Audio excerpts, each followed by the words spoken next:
Every presidency is defined by an issue. Our next president's time in office will no doubtfully be defined by the growth or destruction of terrorist groups. So naturally, this decades-long war of terror is the issue that we feel is the most important thing that our 2016 presidential candidate could discuss. Let's take a look at what the top candidates have said about it. Hillary Clinton have a very different policy. They call it engagement, but what it really should be called is abandonment. Instead of standing up to those who single out Israel, the Obama administration takes the path of least resistance. It throws up its hands and says, in essence, not our problem. These can't sacrifice our values or turn our backs on those in need.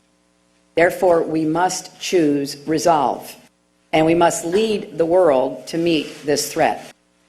Now, let's be clear. When Donald Trump calls for a ban on Muslims, it can gain some resonance because there's this belief that nothing is being done. These speeches and debates have left us kind of confused on what each candidate actually wants.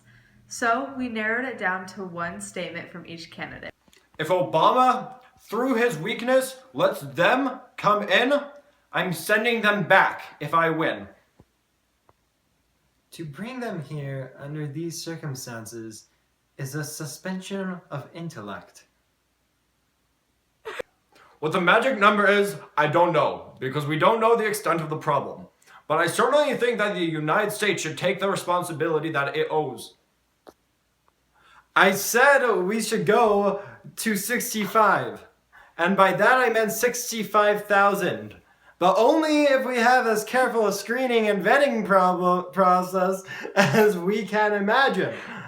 To clear up our confusion, we sat down and had an interview with a former committee chair of our district and visited a Muslim mosque. You need to define what terrorism is.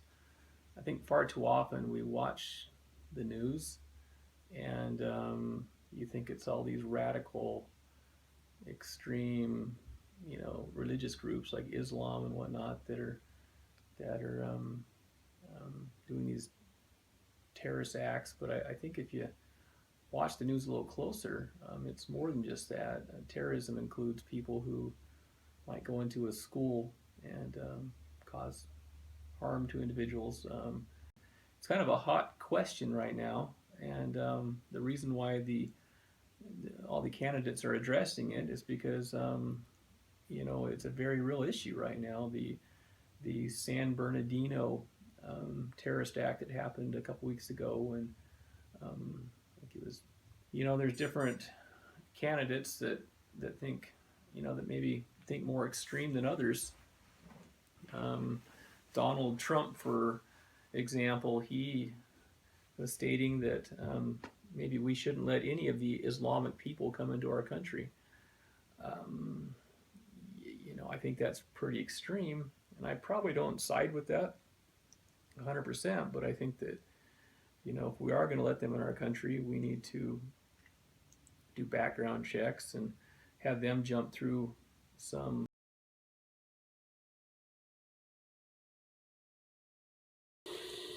For both adequate to be Muslim, that is one guys, I will say. That's one image of, or killing innocent people. It's forbidden for all three books, I will say it, Torah, Bible, Quran, they carry same message. You kill one innocent person as we killed. That is confirmation of Quran. As I said, we said that before and we claim it. We continue same message. You kill one innocent person as you kill the whole mankind. How you can stand to happen with Muslim refugees and here? All of them? I was in a war. I put yourself in their shoes.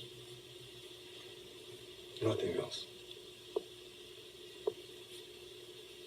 As I said, they come here because of some other things. Muslims are not, Islam is not the problem. And we are integrated more in these communities all around the United States. That's one image of, or killing innocent people. There are lot of major concerns that people have about letting so many refugees in at once. First of all, ISIS has stated that they will use this and take advantage of the program to smuggle ISIS soldiers in among the refugees. And once they get into the United States or any of the European Union countries, then there's huge possibility for devastating terrorist attacks after that happens. Along with that, we are wondering if our economies can take the increased strain, as many of our veterans are still homeless, and many question if it's moral to let the veterans continue to starve on the streets while we allow more refugees in. On the other side of the issue, America has taken in very few Syrian refugees compared to Germany and Canada, taking in nearly 30 times as many we have. And terrorism is an ideology, and we already have the ideology in people, in our own citizens in our country. And it's not like by keeping Syrian refugees out, we're going to keep all terrorists out, because we already have some in our country. And it is definitely agreed upon that we need to do something about the situation. In conclusion, we want clarity on what is happening, what we can do personally, and actual solutions. To you, Mr. President. Indeed, this problem is not a problem that can be solved through a bipartisan system. We must not work together or without each other as Republicans or Democrats, but rather we must work together as Americans and citizens of the free world to combat this problem. If we do not, then we will simply fall apart and we won't be able to find a solution or compromise. Abraham Lincoln once said that a house divided against itself cannot stand, and I think that certainly holds true today. Americans, we must unite, find a solution, and then act on it if we want to be successful in this war, as if we don't want it to escalate.